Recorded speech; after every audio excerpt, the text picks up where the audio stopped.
रौरेमन अपन YouTube में जाए के और इस जानकारी के देख सकीला और जानकारी के पाए सकीला। तो आज रौरेमन इजाज़त दो मकील एहे दिना और एहे बेरा नवा जानकारी के साथ फिर उपस्थित हो। तब तक इजाज़त दो। नमस्कार, जोहार। हम भी जो की बातें करते उत्तम जल संसाधन की, हम तकनीकी बातें करते फसलों के उत्पादन की। हर किसान का सपना सच हो जीवन सुखद बनाने को, गाँव-गाँव के हर आंगन का प्यारा सा ये दर्शन। कृषि दर्शन, कृषि दर्शन, कृषि दर्शन, कृषि दर्शन, कृषि दर्शन, कृषि दर्शन, कृषि दर्शन, कृषि दर्शन।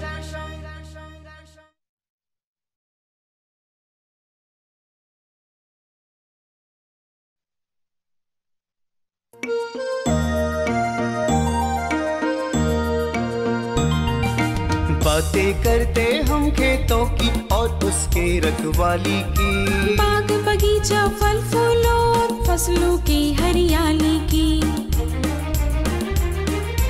हम भी जो की बातें करते उत्तम जल संसाधन की, हम तकनीकी बातें करते फसलों के उत्पादन की। हर किसान का सपना सच हो जीवन सुखद बनाने को, गाँव-गाँव के हर आंगन का प्यारा सा ये दर्शन। कृषि दर्शन, कृषि दर्शन, कृषि दर्शन, कृषि दर्शन, कृषि दर्शन, कृषि दर्शन, कृषि दर्शन, कृषि दर्शन। नमस्कार, स्वागत है आपका हमारे कृषि दर्शन कार्यक्रम में। मैं हूं नीतू कुमारी। हर रोज़ की तरह आज भी हम सबसे पहले देखेंगे कृषि समाचार, साथ ही जानेंगे मौसम का हाल।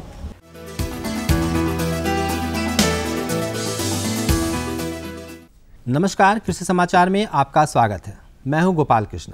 आइए देखते हैं आज कृषि समाचार में क्या है खास।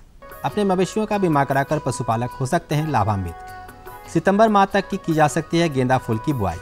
निकाय गुड़ाई के लिए उत्तम उपकरण है बीड हो।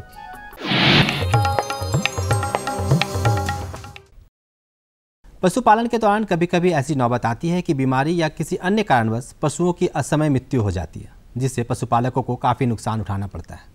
ऐसे नुकसान से पशुपालकों को बचाने के लिए पशुधन बीमा योजना चलाई जाती है।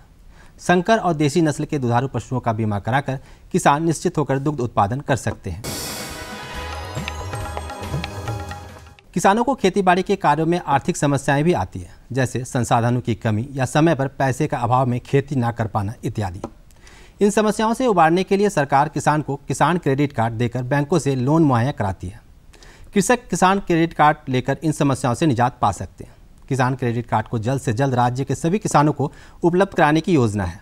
फिर भी जिन किसान भाइयों को किसान क्रेडिट कार्ड नहीं बन पा रहा है या नहीं बना है, वो इसे बनवाने के लिए आवेदन पत्र के साथ फोटो और वंशावली संबंधी प्रमाण पत्र या शपथ पत्र इत्यादि दस्तावेजों के साथ प्रखंड कृषि विभाग, नज़दीकी बैंक या किसान मित्र से संपर्क कर सकते हैं। पशुपालकों के लिए मुर्गी पालन एक बेहतर आय का जरिया है। मुर्गी पालन को कम लागत से ज़्यादा मुनाफा प्रदान करने वाला व्यवसाय माना जाता है। यदि आप देसी मुर्गी पालन करना चाहते हैं तो ज़्यादा से ज़्यादा लाभ प्राप्त करने के लिए देसी मुर्गी की उन्नत नस्ल कड़कनाथ, एसील, ग्रामप्रिया, बनराजा, श्रीनिधि और झारसुख का पालन करना बेहतर होगा। मुर्गी की ये देसी नस्लें व्यवसाय के लिए उत्तम मानी जाती है। तो नस्ल में देसी नस्ल की बात करते हैं तो कड़कनाथ, एसील ये काफ़ी प्रमुख नस्लें हैं जो हमारे झारखंड में मिलता है, अन्य राज्यों में भी ये मिलता है। इसके अलावा कुछ और नस्ल हैं जिसको हम लोग वैरायटी कर सकते हैं, जो कि देसी से वो तैयार किया गया है, जैसे ग्रामप्रिया, बनराजा, श्रीनिधि, और हमारा झारखंड में जो तैयार किया गया नस्ल वो है झारसिम। तो ये सब सारे नस्ल जो है काफ़ी प्रमुख नस्ल है और हमारी ग्रामीण वातावरण में हमारे किसानों के बीच काफ़ी अच्छी तरीके से रहते थे। किसान भाइयों, समय के अनुरूप फसल की बुआई की जाए या यूँ कहें कि जो फसल हम लगा रहे हैं उसकी बुआई सही समय पर की जाए तो उत्पादन बेहतर होने की संभावना ज़्यादा रहती है। तो जो किसान भाई गेंदा फूल की फसल लगाने के इच्छुक है वे सितंबर माह तक गेंदा फूल की बुआई कर सकते हैं। अगर आप बीज की बुआई करने से लगाना चाह रहे हैं तो आप अगस्त माह के अंतिम में शुरू कर दें या मध्य सितंबर से भी इसका कार्य शुरू कर सकते हैं, बुआई का कार्य। लेकिन अगर आप कर्तन लगा रहे हैं तो आप उसको जो है वो आपका 1 महीना बच जाता है, उसको आप सीधे कर्तन जो है अगस्त, चूँकि अभी हमारा जो समय चल रहा है बहुत ही ज़्यादा वर्षा वाला चल रहा है, तो थोड़ा वर्षा को कम हो जाने दें अगस्त का जो अंतिम सप्ताह है और सितंबर का जो प्रथम सप्ताह है, उस समय अगर हम कर्तन लगाते हैं तो कर्तन सीधे हम उस टाइम उसकी रोपाई कर सकते हैं सीधे खेत में।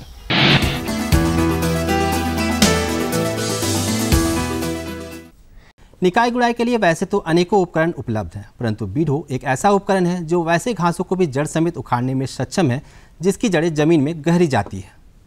बहुत प्रकार के अन्य आवश्यक खरपतवार ऐसे हैं जो हाथों या साधारण कृषि यंत्रों द्वारा पूरी तरह से जमीन से बाहर नहीं आ पाते, क्योंकि इनकी जड़ें जमीन में काफ़ी अंदर तक जमी होती है। ऐसे में पूरी तरह से इनका नियंत्रण भी नहीं हो पाता। इस प्रकार के घासों के नियंत्रण के लिए ये बीडो नामक उपकरण बहुत ही उपयोगी है। बीडो ऐसे घासों को पूरी तरह से उखाड़ने में सक्षम है। इस उपकरण को प्राप्त करने के लिए कृषक बिरसा कृषि विश्वविद्यालय से संपर्क कर सकते हैं। और अब एक नज़र राज्य के कुछ प्रमुख शहरों के मौसम के मिजाज पर। आज राज्य के कुछ प्रमुख शहरों के तापमान इस प्रकार दर्ज किए गए। रांची अधिकतम 34 डिग्री सेल्सियस और न्यूनतम 22 डिग्री सेल्सियस। देवघर अधिकतम 35 डिग्री सेल्सियस और न्यूनतम 24 डिग्री सेल्सियस।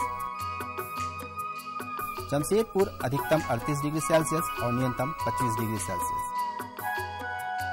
मेदिनीनगर अधिकतम 38 डिग्री सेल्सियस और न्यूनतम 24 डिग्री सेल्सियस। धनबाद अधिकतम 36 डिग्री सेल्सियस और न्यूनतम 24 डिग्री सेल्सियस। कृषि समाचार में आज इतना ही। संक्रमण से बचते हुए कृषि कार्य करें, कोरोना गाइडलाइन का पालन करें। अगले अंक में फिर मुलाकात होगी कुछ ताजा तरीन खबरों के साथ। तब तक के लिए दीजिए इजाजत। नमस्कार, जोहार।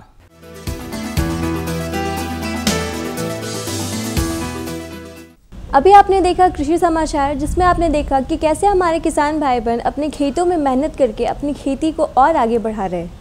और साथ ही आपने देखा मौसम का हाल। यहाँ पे रुकेंगे एक छोटे से विराम के लिए, जल्द होंगे हाजिर।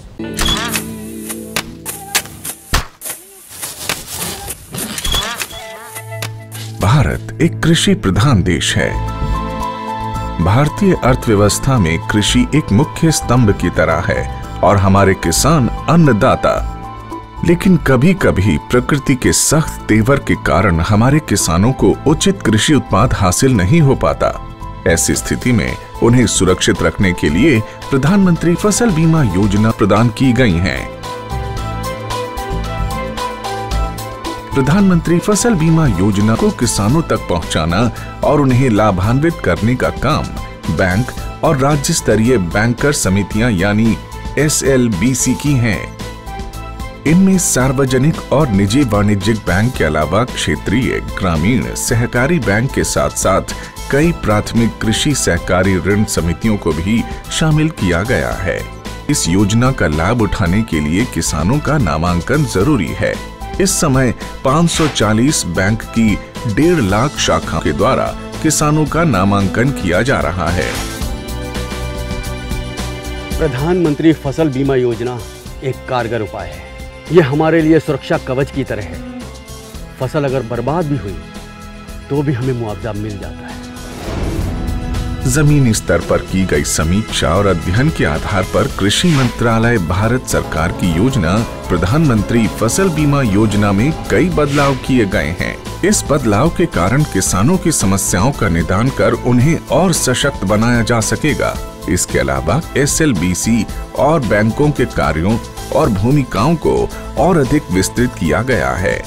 इसके अंतर्गत प्रधानमंत्री फसल बीमा योजना में किसानों का नामांकन अब उनकी इच्छा पर निर्भर है। वो नामांकन के लिए स्वतंत्र हैं। योजना के बेहतर कार्यान्वयन के लिए बैंकों के कार्यों में किसान अकाउंट के दावे का निपटान, ऋणी किसानों का प्रीमियम काटना और गैर ऋणी किसानों से प्रीमियम जमा करवाकर बीमा कंपनी को भेजना, राष्ट्रीय फसल बीमा पोर्टल पर किसानों के विवरण की अपलोडिंग, फसल हानि की समीक्षा को सुनिश्चित करना और किसानों की फसल हानि की सूचना बीमा कंपनी तक पहुंचाने का काम भी बैंकों के द्वारा ही किया जाएगा।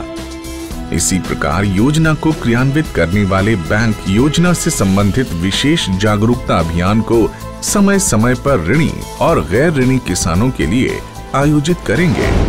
ऋणी किसानों को योजना में भाग लेने के लिए उन्हें कॉल या SMS के द्वारा भी संपर्क और सूचित किया जाएगा। नामांकन की सुविधा के लिए जन धन खाता या बचत खाते का होना जरूरी है। गैर ऋणी किसानों का बैंक में खाता मौजूद नहीं है तो पहले उनका बचत खाता खोलकर सभी सुविधाएं दी जाएंगी। बैंक की शाखाओं को घोषणा पत्र की हार्ड और सॉफ्ट कॉपी को भविष्य में पत्राचार के लिए संभाल कर रखना होगा और उसकी एक कॉपी या एक्नॉलेजमेंट किसान के हवाले किया जाएगा। नामांकन के लिए कट ऑफ डेट से 2 दिन पहले तक बीमा के लिए फसल का नाम बदलने का प्रावधान होगा।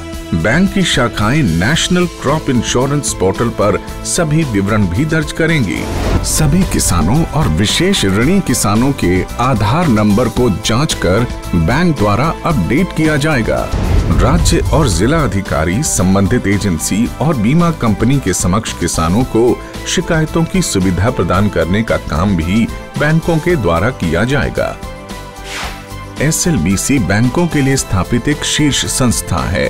यह संस्था राज्य सरकार और भारत सरकार के साथ समन्वय स्थापित कर सदस्य बैंकों के द्वारा प्रधानमंत्री फसल बीमा योजना को क्रियान्वित कर भारत के किसानों को सशक्त करने का काम कर रही है और उसका सीधा लाभ हमारे देश के किसानों तक पहुंचाया जा रहा है। सशक्त किसान, देश की शान। विराम के बाद आपका स्वागत है हमारे कृषि दर्शन कार्यक्रम में। किसान भाइयों, आज हम सबसे पहले बात करेंगे लाख की खेती की संभावनाएं के बारे में।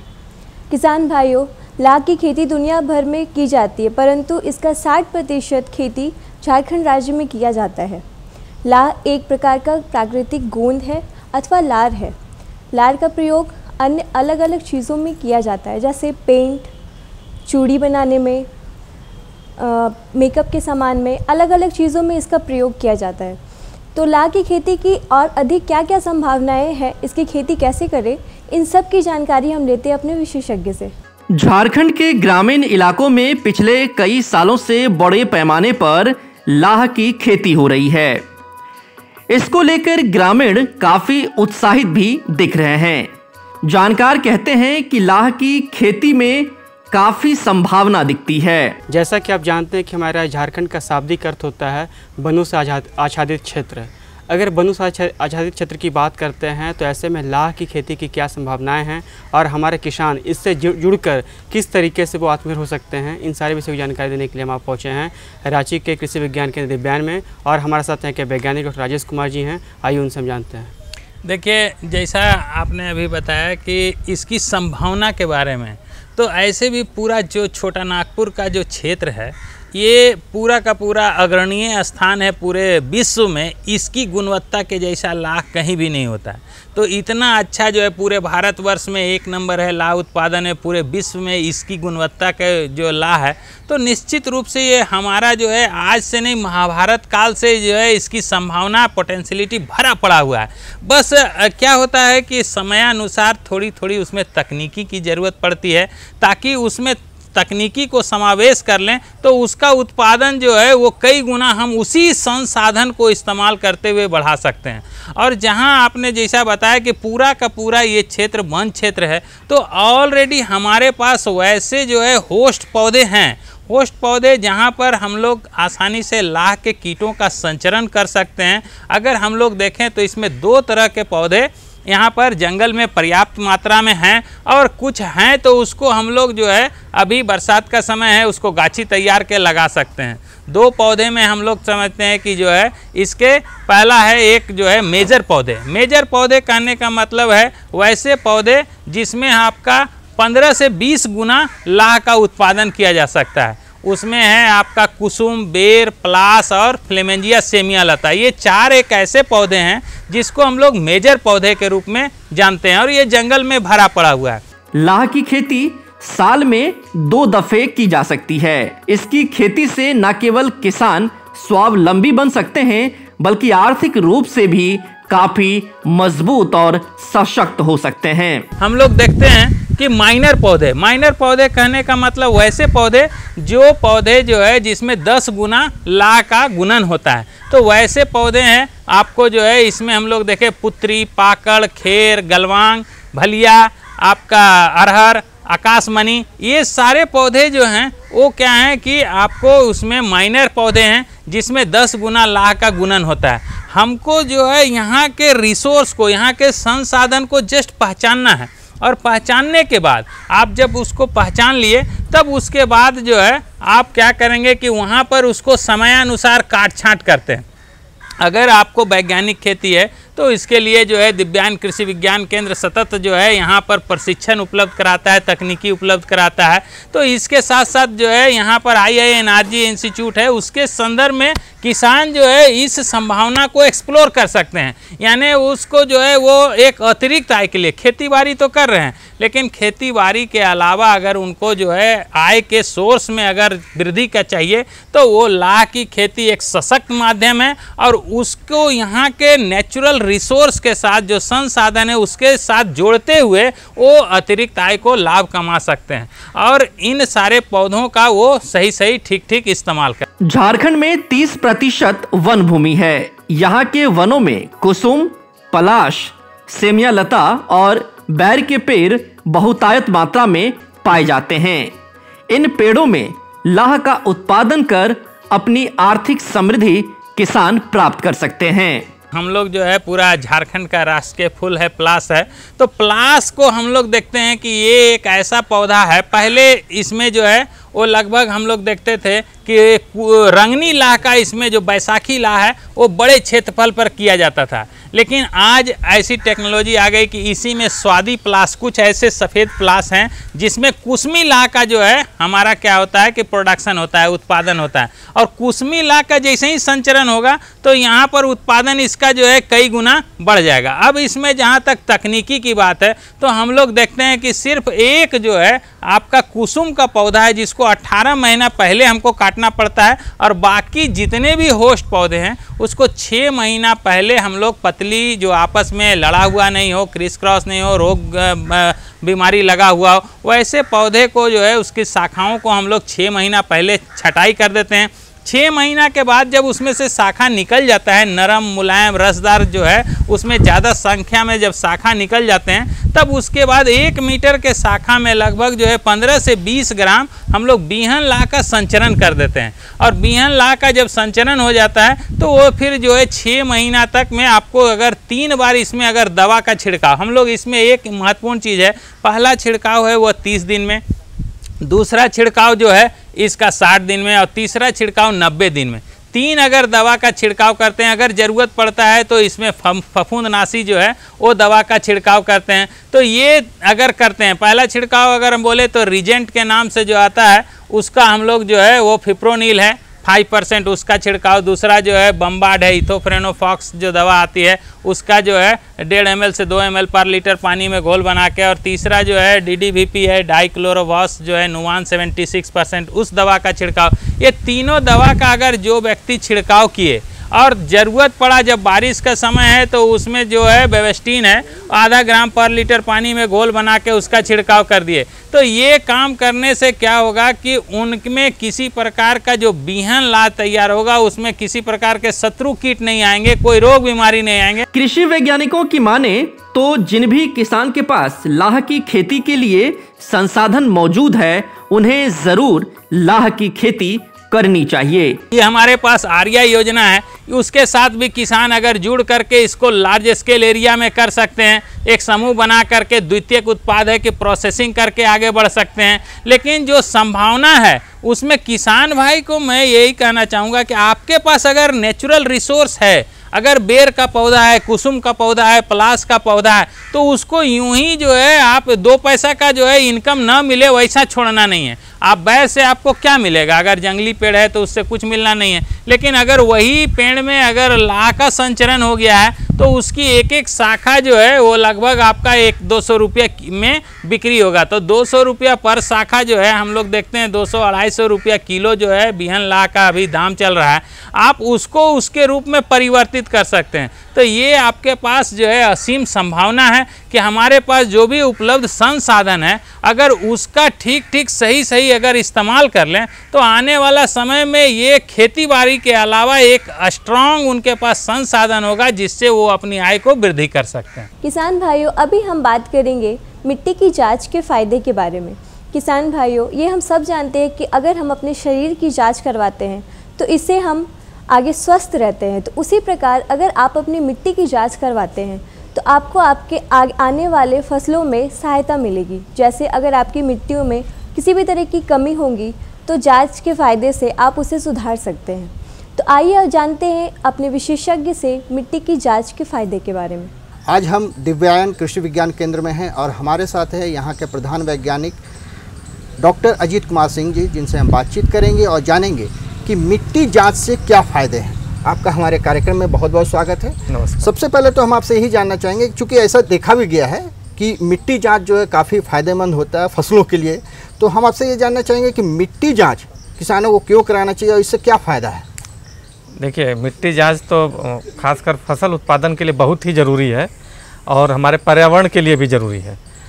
मिट्टी जांच क्यों कराना चाहिए, जहाँ तक किसानों की बात है, तो मिट्टी जांच कराने से पहले तो ये मालूम हो जाता है हमारी मिट्टी में कि कौन कौन से पोषक तत्वों की उपलब्धता है तथा किन किन पोषक तत्वों की कमी है। यदि मिट्टी जांच करा लेते हैं तो हमको मालूम हो जाएगा कि नाइट्रोजन हुआ या फास्फोरस या पोटेशियम हुआ, उसकी कितनी मात्रा है, और उस हिसाब से या माइक्रोन्यूट्रिएंट सूक्ष्म पोषक तत्व भी क्या क्या किस कितनी मात्रा में, उसके आधार पे हम फिर रिकमेंड अनुशंसा करते हैं कि कौन सी फसल ली जाती है। उसके बेस पे कैलकुलेशन करके फिर जितनी बीज की ज़रूरत है, कितना मिट्टी में है और कितने फसल को चाहिए, इनके बीज की जो कमी रहती है उसको हम उर्वरक से या बायो फर्टिलाइज़र से या कंपोस्ट खाद से पूर्ति करते हैं। बिल्कुल। तो लेकिन हम आपसे ये जानना चाहेंगे कि अगर किसी किसान को अपने खेत की मिट्टी जांच करानी है तो वो कैसे, मतलब मिट्टी का जो सैंपल होगा वो कैसे कलेक्ट करेंगे और कैसे उसको जमा करके आप तक पहुंचाया जाएगा? देखिए, पहला तो है कि मिट्टी का नमूना कैसे लेना चाहिए। तो इसका बहुत एक साधारण सा नियम है। मिट्टी का नमूना, यदि किसी एक खेत का मिट्टी का नमूना लेना है तो 2-3 चीज़ को ध्यान में रखेंगे। पहला है कि वो मेड़ के पास से नहीं लेना, मेड़ से 1-1 फीट छोड़ के ही नमूना लेना चाहिए। यदि वहाँ पे कोई पौधा होता है तो पौधे के नीचे से नहीं ली जानी चाहिए। और तीसरा चीज़ है कि जहाँ पे खाद उद गिरा है वहाँ से मिट्टी का नमूना नहीं लिया जाना चाहिए। रही बात कैसे लेना है, तो एक सिंपल सा बात है कि 6 इंच का एक वी आकार का एक गड्ढा बनेगा। आप कुदाली से करेंगे तो अपने आप वी आकार का गड्ढा कट जाता है, या तो फिर एक अगर आता है, अगर से भी नमूना लिया जाता है। तो 6 इंच तक मिट्टी का नमूना लिया जाता है। और मिट्टी का नमूना लेते समय हम प्लास्टिक का औजार का इस्तेमाल जिसमें रखना है, कोई सी प्लास्टिक की बाल्टी हो या प्लास्टिक का कोई थैला, उसमें हम करेंगे। और मिट्टी का नमूना लेने के बाद कहाँ पे जांच होगी वो प्रश्न है। तो वो मिट्टी का जांच आप जितने भी इस प्रदेश में कृषि विज्ञान केंद्र हैं वहाँ पे प्रयोगशाला उपस्थित है, वहाँ पे आप हम लोग किसान भाई करा सकते हैं। जितने जिला स्तर पे भी राज्य सरकार के बहुत सारे प्रयोगशाला हैं वहाँ पे करा सकते हैं। बहुत सारे कृषक मित्र को मिनी सॉइल लैब का डिस्ट्रीब्यूशन हुआ है, मिनी सॉइल लैब से भी करा सकते हैं। यहाँ पर हमारे यहाँ एक प्रदेश में एक कृषि विश्वविद्यालय, बिरसा कृषि विश्वविद्यालय, वहाँ पे जांच करा सकते हैं। सभी जगह किसानों के लिए निःशुल्क ये सुविधा उपलब्ध है। रांची जिले की जहाँ तक बात है, रांची जिले में दिव्यांग कृषि विज्ञान केंद्र में भी वो सुविधा उपलब्ध है, किसान भाई मिट्टी जाँच करा सकते हैं। अच्छा, जैसे मिट्टी जाँच के लिए जब हमारे किसान भाई मिट्टी लाते हैं तो उसको जमा करने, आपने कहा कि जैसे कि एक भी आकार का जो है गड्ढा बना के उसमें से मिट्टी ले सकते हैं, लेकिन किन किन बातों का विशेष रूप से ध्यान रखना चाहिए? देखिए, उसमें मिट्टी जांच का नमूना लेते समय 3-4 बातों का ध्यान रखना चाहिए। 2-3 बातों का तो मैं बताया। एक है कि वो 6 इंच तक ही मिट्टी का नमूना लेना चाहिए यदि फसल है तो, क्योंकि मिट्टी का जो फसल है उसकी जड़ 6 इंच तक ही पोषक तत्व लेती है। यदि कोई बगीचा लगाना है तब फिर और गहराई से लेते हैं। मिट्टी का नमूना लेते समय एक सावधानी ये रखना चाहिए कि जब जहाँ पे लेना है उसके ऊपर की घास उसको हटा दी जानी चाहिए। और एक 10 से 12 जनरली मान लीजिए जो प्लॉट का लेना है, जिस खेत का लेना है, उसमें 10 से 12 जगहों को चिन्हित किया जाता है। ऐसा चिन्हित नहीं किया मतलब करना चाहिए कि वो पूरे खेत का प्रतिनिधित्व करे। छाए में सुखाना चाहिए मतलब छाए में कहीं पे भी रूम में या एयर ड्राई कर लेना चाहिए। सूखने के बाद एक प्लास्टिक के थैले में हम नमूना को रख लेंगे। किसान भाई, एक बहुत ज़रूरी चीज़ है कि उसमें अपना नाम लिखें, अपने गांव का नाम लिखें, पता लिखें। हो सकता है कि आपके गांव में एक नाम से 2 लोग हैं तो पिताजी के नाम से पता चल जाएगा। यदि हो सकता है पिताजी का नाम है तो फिर आप उस प्लॉट का, वो बहुत ज़रूरी है कि किस खेत का नमूना कहने का मतलब ऐसा नहीं है कि आपका खतियान नंबर लिया जा रहा है। जैसे खेत का बहुत सारा आइडेंटिफिकेशन होता है कि तालाब के बगल का खेत या बाड़ी के पास का खेत, तो वैसे करके एक होना चाहिए चिन्हित कि आपके पास 5-6 सॉइल हेल्थ कार्ड है तो आपको पता चले कि मेरे किस खेत का है वो नमूना। और दूसरा चीज़ है कि उसको पेंसिल से लिखना चाहिए। पेंसिल से लिखने चाहिए या डॉट पेन से लिखना चाहिए, पेन से नहीं लिखना, नहीं तो नाम मिट जाता है।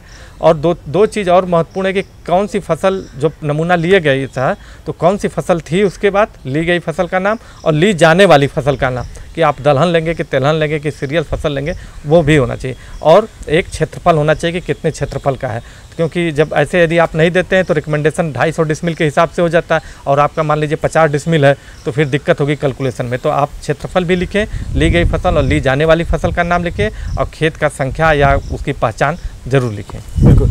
एक चीज़ अभी आपने कहा मृदा स्वास्थ्य कार्ड, ये क्या है, इसके बारे में थोड़ा सा विस्तार से बताएं। देखिए, सॉइल हेल्थ कार्ड मृदा स्वास्थ्य प्रपत्र का माननीय प्रधानमंत्री जी के द्वारा इसका लॉन्च किया गया था। इसका एक उद्देश्य था कि जितने भी देश में कृषक हैं उनको एक सॉइल हेल्थ कार्ड दिया जाए। तो ऐसे देखा जाए तो हमारे देश में बहुत सारे कृषक और बहुत सारे खेत उनके भी बहुत सारे छोटे छोटे टुकड़े में रहते हैं, तो सब लोगों को देना संभव नहीं है एक एक खेत का देखा जाए।